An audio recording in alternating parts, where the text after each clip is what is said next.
सबको नमस्कार, सबको नमस्कार। नमस्ते के क्या मानिए भाई साहब, आप बोल सकते हैं? माइक्रोफोन ऑन कीजिए जरा भाई साहब का। नमस्ते मतलब मैं सर झुका के मैं आपको नमन करता हूँ। हाँ, सर झुका के आप मुझे नमन करता हूँ। नमन करता हूँ। सर झुका के मुझे नमन करना शिर्क है, हराम है, प्रोहिबिटेड है। आप मेरे सामने भी सर नहीं झुका सकते, चाहे आप मुझसे मोहब्बत करते हैं, चाहे आप मेरी इज्जत करते हैं, फिर भी आप मेरे सामने सर नहीं झुका सकते। सर झुकाना चाहिए तो सिर्फ खुदा के सामने, अल्लाह के सामने, और मैं खुदा नहीं हूं। आप जानते हैं, आप मेरी इज्जत कर सकते हैं, मेरी बात जो मैं कहता हूं उसके ऊपर अमल कर सकते हैं, लेकिन आप मेरे सामने सर नहीं झुका सकते। इसीलिए मैं जवाब में आपको कहूंगा अस्सलाम वालेकुम। आप पे सलामती हो, आप पे सलामती हो। आप समझे ना? मैं आपके सामने झुक नहीं सकता हूं। ये सिर झुकेगा तो सिर्फ अल्लाह के सामने, सिर्फ खुदा के सामने। तो आपने बड़प्पन में मुझे कहा, लेकिन अगर गलत चीज कहा तो मैं वापस से जवाब नहीं दे सकता हूं, क्योंकि मैं जानता हूं जो लोग नहीं जानते वो ऐसे हरकत कर सकते हैं। मिसाल के तौर पे 1 महीना पहले मैं जब बॉम्बे एयरपोर्ट पे था तो एक औरत, हिंदू खातून, मुझे पूछी कि आप डॉक्टर जाकिर नाइक है? आयु डॉक्टर जाकिर नाइक? मैंने कहा जी। ओ, मैं आपका रोज प्रोग्राम देखती हूँ। मैं दुबई से 25 साल के बाद मुंबई में आ रही हूँ, 25 साल के बाद हिंदुस्तान में आ रही हूँ। उसके सिर पे टीका था, हिंदू औरत थी। बोलती मैं आपके प्रोग्राम देखती हूँ और बहुत अल्हम्दुलिल्लाह तारीफ करने लगी। सारी तारीफ अल्लाह की है, मैं कुछ भी नहीं हूँ। और फिर कहने लगी कि मैं तुम्हारे पैर छूना चाहती हूँ। मैंने कहा कि ये गलत है, शिर्क है। तो बोले क्यों?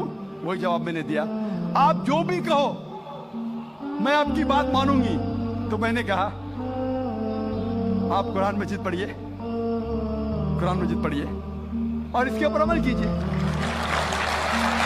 जब एक हिंदू किसी को नमस्ते करता है तो वो इंसान को नहीं कर रहा, वो उसके अंदर बैठे हुए परमात्मा को देख के कहता है कि नमस्ते, मैं तुम्हारे आगे झुकता हूँ। और वो कि हिंदू लोग कहते हैं नमस्ते। नमस्ते का लफ्ज किधर से आता है आपको शायद पता होगा। नमस्ते आता है इदम नममे से। इदम नममे मतलब मैं आपके सामने झुकता हूं, मैं आपकी इबादत करता हूं, बराबर? इदम नममे, आप कहना चाहते मैं आपके अंदर ईश्वर की इबादत करता हूं। मिसाल के तौर पे वो आदमी चोर है, वो गलत काम कर रहा है, बलात्कार कर रहा है, आप उसको ईश्वर बोलेंगे?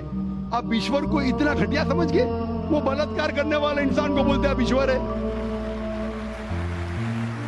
इससे भाईचारगी बढ़ेगी नहीं घटेगी।